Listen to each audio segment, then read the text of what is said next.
Hello everyone, welcome back. In this video we are going to do ileum. तो अभी तक हमने digestion इन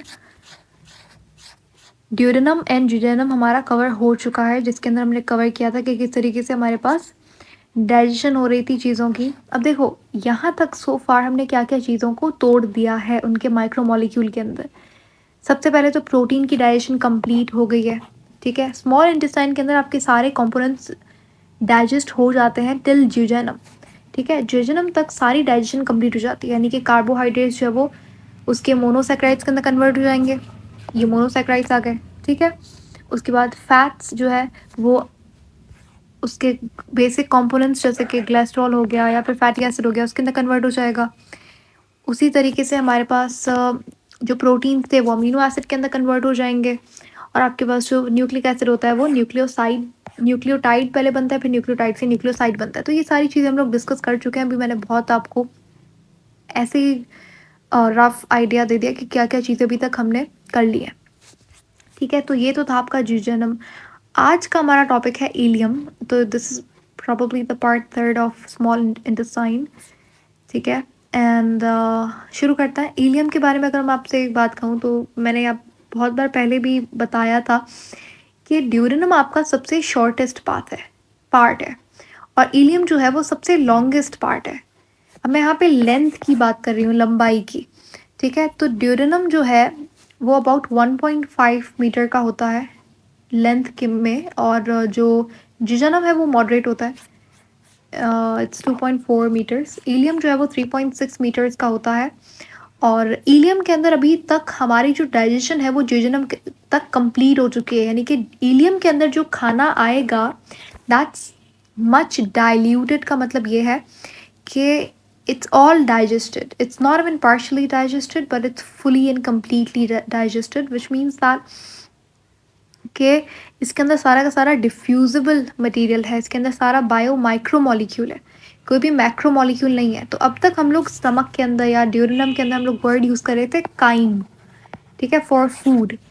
लेकिन अब इस जब इलियम के अंदर फूड एंटर करेगा तो वो जो डाइल्यूटेड पेस्ट है उसे हम लोग बोलेंगे chyle. Do not confuse it with chyme. Chyme is another thing. Chyme आप स्टमक में और ड्यूडेनम के अंदर इस्तेमाल करते हो। नाउ द फूड और the slurry paste which is actually not food any more, है तो वो खाना ही ऑफकोर्स, बट डेफिनेटली उसको हमने बहुत सिंप्लीफाई कर दिया। तो अब इस फूड पेस्ट को आप क्या बोलोगे? काइल बोलोगे, ठीक है। Kyle is rich with amazing things like बहुत सारे हेल्दी बायोमोलिक्यूल्स होते हैं, और जो चीज़ें अभी तक डाइजेस्ट नहीं हुई इसका मतलब ये है कि वो वेस्ट प्रोडक्ट है, उसे हम लोग बॉडी से एलिमिनेट कर देंगे बाहर। खैर उसको हम लोग बाद में पढ़ेंगे। अभी हमारा प्रोसेस कौन सा चल रहा है? डाइजेशन कंप्लीट हो गई, ओके। अब हमें करवानी है एब्जॉर्प्शन। क्या करवानी है? एब्जॉर्प्शन। एब्जॉर्प्शन के हवाले से मैंने आपको लास्ट वीडियो में भी बताया था कि ये जो आप इस फोटो के अंदर फिंगर लाइक प्रोजेक्शंस देख रहे हो, imagine there are a lot of fingers because they actually look like fingers. तो ये जो फिंगर लाइक प्रोजेक्शंस है ये होता क्या है? जैसे मैंने स्मॉल इंटेस्टाइन को लिया, ठीक है। स्मॉल इंटेस्टाइन को मैंने उसका एक ट्रांसफर सेक्शन लिया और मैंने देखा कि स्मॉल इंटेस्टाइन के जो इनर वॉल है, यानी कि उसका जो म्यूकोजा है, मैंने बताया था कि बेसिक फीचर्स ऑफ गट में I told you that there are 4 layers of elementary canal: mucosa, submucosa, muscularis and serosa. तो म्यूकोजा यानी कि सबसे जो इनर मोस्ट लेयर है, सबसे पहले जो ल्यूमन के बाहर होती है म्यूकोजा, जो कि म्यूकस सिक्रीट करती है। इस म्यूकोजा ऑफ इलियम की बात हो रही है। इसके अंदर फोल्ड्स होते हैं, ठीक है, इसके अंदर फोल्ड्स होते हैं और इन फोल्ड्स के ऊपर फिंगर लाइक प्रोजेक्शंस होती हैं। इन फिंगर लाइक प्रोजेक्शंस को हम कहते हैं विलाई। इन फोल्ड्स को कहा जाता है प्लेका सर्कुलर्स। और इन फोल्ड्स के ऊपर ये देखो, यहाँ पे ये आप देख रहे हो इस तरीके से फोल्ड्स है।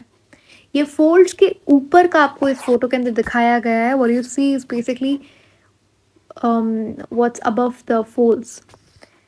सो these finger like projections are called your villi. सही है। अब ये विलाई जो है, फॉर एग्जाम्पल अगर मैं इसे एक विलाई को ले लूँ, so if you see this one single villi, तो इसके ऊपर इस तरीके से क्या होता है? एपिथेलियल सेल्स होते हैं। क्या होता है? Epithelial cells, microscopic epithelial cells, and these epithelial cells have some brush like structure जिसे कहा जाता है माइक्रोविलाई। तो यानी कि विलाय होगा, विलाय पहले फोल्ड्स हैं, ठीक है, फोल्ड्स के ऊपर इस तरीके से फिंगर लाइक प्रोजेक्शंस है which are called your villi. Villi have some epithelial tissue, epithelial cell, which is of course brush bordered, and that brush bordered epithelial have even more smaller microscopic microvilli structure called microvilli. इसका काम होता है absorption करवाना. ये जो structures आपको देख रहे हैं विलाय, विलाय का काम होता है एब्जॉर्प्शन करवाना. अब देखो एब्जॉर्प्शन दो तरीके से हो सकती है. एब्जॉर्प्शन का मतलब क्या होता है कि जो आपके डिफ्यूजिबल पार्टिकल्स अभी तक पूरा whatever we have digested so far, we'll absorb that, and after absorbing that we'll send digested food to every cell for assimilation, यानी कि ताकि हर सेल को ग्लूकोज चाहिए. तो वो ग्लूकोज कहाँ से आता है? ब्लड से आता है. और ब्लड में कहाँ से आएगा? ब्लड में इसी स्मॉल इंटेस्टाइन से आता है. तो ब्लड क्या करता है? पहले स्मॉल इंटेस्टाइन से एब्जॉर्ब करता है खाने को, फिर वो ब्लड जब आपकी बॉडी के अंदर सर्कुलेट होता है so definitely every cell gets what it wants, और वो क्या है? वो ग्लूकोज है. अब एब्जॉर्प्शन ना सिर्फ ब्लड कैपिलरीज कर रही हैं. अच्छा, ये ब्लड कैपिलरीज कहाँ पे होती है? इस देखो ये विलाय है तो यहाँ से बहुत सारी ब्लड कैपिलरीज जाएंगी. एक एक विलाय पे बहुत सारी ब्लड कैपिलरीज का इसके सराउंडिंग में बहुत सारी ब्लड कैपिलरीज होंगी. एक तो ब्लड कैपिलरीज करती हैं, लेकिन उसके अलावा हमारे पास लेक्टियल नाम की लिम्फ कैपिलरीज भी होती हैं. If you don't know what is lymph capillaries या फिर लिम्फ वेसल्स, देखो जिस तरीके से हमारे पास ब्लड सर्कुलेटरी सिस्टम होता है उसी तरीके से we do have a lymphatic system on the flip side, जिसके अंदर क्या होता है कि जब एक ये टिश्यू है, यहाँ पे आपका ब्लड आया है. अब ऐसा नहीं होता कि ब्लड निकल के बाहर आ जाता है ब्लड वेसल से इस टिश्यू को ग्लूकोज और ऑक्सीजन देने के लिए, ऐसा नहीं होता. ब्लड से सिर्फ कुछ ही कंपोनेंट बाहर आता है जिसके अंदर आरबीसी नहीं होता, डब्ल्यूबीसी नहीं होते. ठीक है, ये जो चीज़ बाहर आई है इसे आप लोग बोलते हो टिश्यू फ्लूइड या फिर इंटरस्टिशियल फ्लूइड. अब ये जो इंटरस्टिशियल फ्लूइड बाहर आया है, इससे ये जो सेल है इससे ऑक्सीजन भी ले लेता है, ग्लूकोज भी ले लेता है. तो अब ये interstitial fluid, of course, it won't remain outside the blood vessel, so it will actually go inside. It will return back to the blood vessel. लेकिन the leftover blood tissue fluid, the leftover interstitial fluid will actually go to another vessel that is known as lymph vessels. ठीक है, तो जब ये blood, ये tissue fluid उस lymph capillary में जाता है या lymph vessel में जाता है, आप इसे lymph बुलाते हो. तो लिम्फ क्या है? कुछ भी नहीं है, tissue fluid in blood, sorry tissue fluid in lymph capillaries और lymph blood. What am I saying? I mean देखो ये जो टिश्यू फ्लूइड है, I am sorry slip of tongue, ये जो टिश्यू फ्लूइड है जब आपका लिम्फ कैपिलरीज या फिर लिम्फ वेजल के अंदर जाता है तब आप इसे क्या बुलाते हो? लिम्फ बुलाते हो. ठीक है, कलरलेस फ्लूइड होता है, इसके अंदर कोई आरबीसी नहीं होता, कोई भी रेस्पिरेटरी पिगमेंट नहीं होता. लिम्फ को हम लोग अच्छे से पढ़ेंगे सर्कुलेटरी सिस्टम के अंदर. ठीक है, तो एब्जॉर्प्शन आपकी दो चीज़ें करती हैं, ब्लड कैपिलरीज और आपका लेक्टियल जो कि लिम्फ कैपिलरीज होती हैं. जो देखो लेक्टियल में सिर्फ आपका फैट एब्जॉर्ब होता है, बाकी जितने भी कंपोनेंट्स होंगे प्रोटीन्स, आइदर प्रोटीन्स हो गए, कार्बोहाइड्रेट्स हो गए, या फिर आपके न्यूक्लिक एसिड के कंपोनेंट्स, न्यूक्लियोटाइड्स हो गए, ये सारी चीज़ें एब्जॉर्ब करता है आपका ब्लड कैपिलरीज. ठीक है, किस तरीके से? डिफ्यूजन के जरिए और एक्टिव ट्रांसपोर्ट के थ्रू. ठीक है, अच्छा उसके बाद ये सारी चीज़ें हमारे पास कहाँ जाती हैं वो आगे बात करेंगे. लेकिन लेक्टियल में क्या एब्जॉर्ब होता है? जो भी हमने फैट को तोड़ा था एमल्सिफिकेशन ऑफ फैट से, फैटी एसिड और ग्लिसरॉल के अंदर, तो फैटी एसिड एंड ग्लिसरॉल ये दोनों के दोनों माइक्रोविलाई के अंदर, मैंने आपको बताया एपिथेलियल सेल्स होते हैं. तो ये एपिथेलियल सेल्स क्या करता है? इस फैटी एसिड एंड ग्लिसरॉल को जोड़कर फिट सिंपल फैट्स बना देते हैं. इस तरीके से काइलोमाइक्रॉन लाइक स्ट्रक्चर बना देता है. तो यहाँ से ट्राइग्लिसराइड बन गया. अब लेक्टियल जो है यानी कि जो लिम्फ कैपिलरीज है, it will absorb the simple fat और ट्राइग्लिसराइड.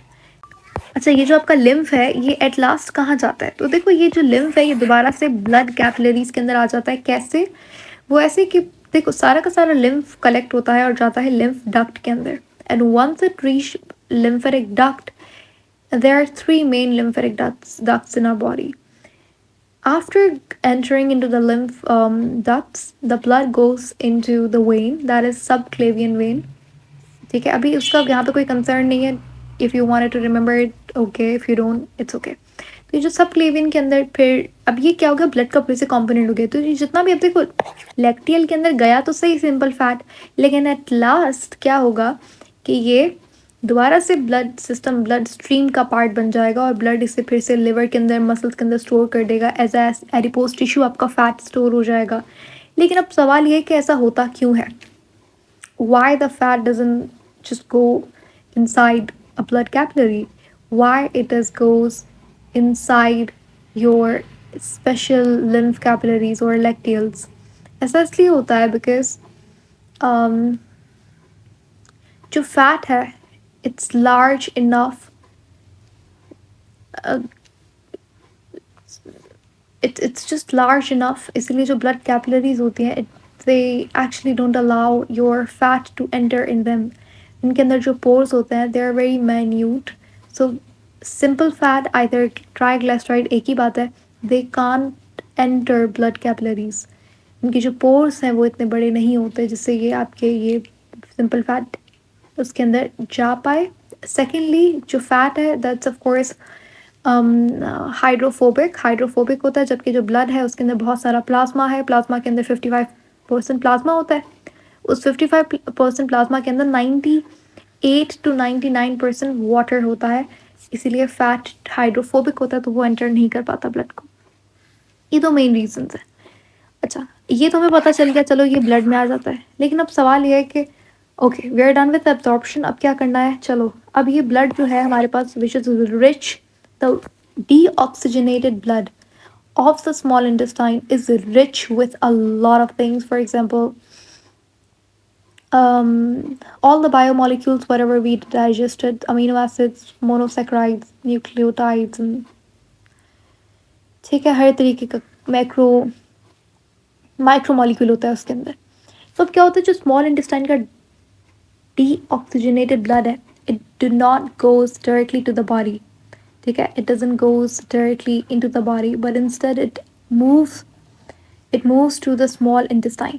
ठीक है, जब ऐसा कोई सिस्टम होता है बॉडी के अंदर कि किसी भी ऑर्गन का ब्लड हार्ट में, किसी भी ऑर्गन का डीऑक्सीजनेटेड ब्लड हार्ट के अंदर ना जाए बट किसी और ऑर्गन के अंदर जाए, when the deoxygenated blood of a certain organ do not goes directly to the heart via vena cava but goes to another organ, और फिर उस ऑर्गन का इस ऑर्गन का मिलकर ब्लड जाता है हार्ट के अंदर, that system is called portal system. हमारी बॉडी के अंदर पोर्टल सिस्टम दो जगहों पे पाया जाता है, एक किडनी के अंदर और एक यहाँ पे। ठीक है, तो ये वाली जो वेन है जो deoxygenated blood of small intestine को कैरी करेगी लिवर के अंदर, so the blood vessel which carries your deoxygenated blood from small intestine to liver, it's called hepatic portal vein. क्या बोलते हैं हेपेटिक पोर्टल वेन, ये कहाँ लेके जाएगी, लिवर तक, लिवर में, और फिर लिवर के अंदर जितना भी एक्स्ट्रा ग्लूकोज होगा वो स्टोर हो जाएगा, एक्स्ट्रा फूड वगैरह जो भी है वो स्टोर हो जाएगा। इंसुलिन नाम का हार्मोन इसमें मदद करता है, ग्लूकोज स्टोर होता है ग्लाइकोजन की फॉर्म में, और जब हमें ज़रूरत होती है तो हमारी बॉडी इस ग्लाइकोजन को तोड़कर ग्लूकोज बना लेती है ग्लाइकोजन की मदद से, which is another hormone works oppositely as compare to insulin. ठीक है, अच्छा तो अब ये जो लिवर जितना भी एक्स्ट्रा थिंग्स थी वो हमारी लिवर के अंदर स्टोर हो जाती हैं, फिर लिवर का और स्मॉल इंटेस्टाइन दोनों का deoxygenated blood collectively goes to the heart, vena cava में इसे इस डीऑक्सीजनेटेड ब्लड को फेंक देंगे, तो लिवर से जो वेन निकलेगी उसे बोलते हैं hepatic when. Whenever you listen the word hepatic तो आपके दिमाग में आना चाहिए अच्छा लिवर के बारे में बात हो रही है, टॉकिंग अबाउट लिवर। तो आपका अभी मैंने आपको हेपेटिक पोर्टल सिस्टम भी समझा दिया है, एब्सॉर्प्शन कैसे होती है ये भी पढ़ लिया है। अब देखो खाना जितना डाइजेस्ट होना था वो हो गया, we did absorption, now the digested food is absorbed and it's been sent to the bloodstream, now the cells will get oxygen along with glucose, फिर उस ग्लूकोज को तोड़ के हम लोग ATP निकालेंगे, उस ATP से हम लोग हर काम करेंगे, तो इस तरीके से हमारा बॉडी फंक्शन करता है। अब जो देखो 100% खाना आपकी बॉडी डाइजेस्ट नहीं करती, ठीक है, बहुत सारे यूज़लेस वेस्टफुल सब्सटेंस होते हैं जो कि डाइजेस्ट नहीं होते. Our body eliminate those substances, and what happens to them is that they go into your large intestine, and उसके large intestine के अंदर आपकी reabsorption होती है. Our body is really very efficient. It really do not allow anything to go to waste. इसीलिए आपकी body क्या करती है, रीअब्जॉर्ब करती है चीज़ों को. जितना भी कोई भी चीज़ अगर खाने में कोई भी चीज़ अगर रह गई है जो कि डाइजेस्ट नहीं होगी, तो it happens in large intestine जहाँ पे रीअब्जॉर्प्शन होती है. ठीक है, रीअब्जॉर्प्शन होगी आपकी. आपकी जितना भी कोई अगर सब्सटेंस है जो कि रह गया है, बहुत सारे विटामिन की, फॉर एग्जांपल विटामिन के की एब्जॉर्प्शन आपके लार्ज इंटेस्टाइन के अंदर होती है. उसके बाद फिर लार्ज इंटेस्टाइन से आगे जो चीज़ जो खाना रह जाएगा, now we can't call it खाना एनी मोर, बिकॉज अब वो एक वेस्टफुल सब्सटेंस है. तुम्हारी बॉडी उसे फीसेस के फॉर्म के अंदर रिलीज़ कर देती है. ठीक है, कैसे करती है, कहाँ पे स्टोर होते हैं, everything will do in large intestine. तो आई होप के स्मॉल इंटेस्टाइन हमारा एकदम क्लियर हो चुका है. And if you didn't watch the previous videos, do watch those, क्योंकि you might not catch the concept of part 3 if you didn't go through part 1 and part 2. Thank you so much for watching. See you later in the next.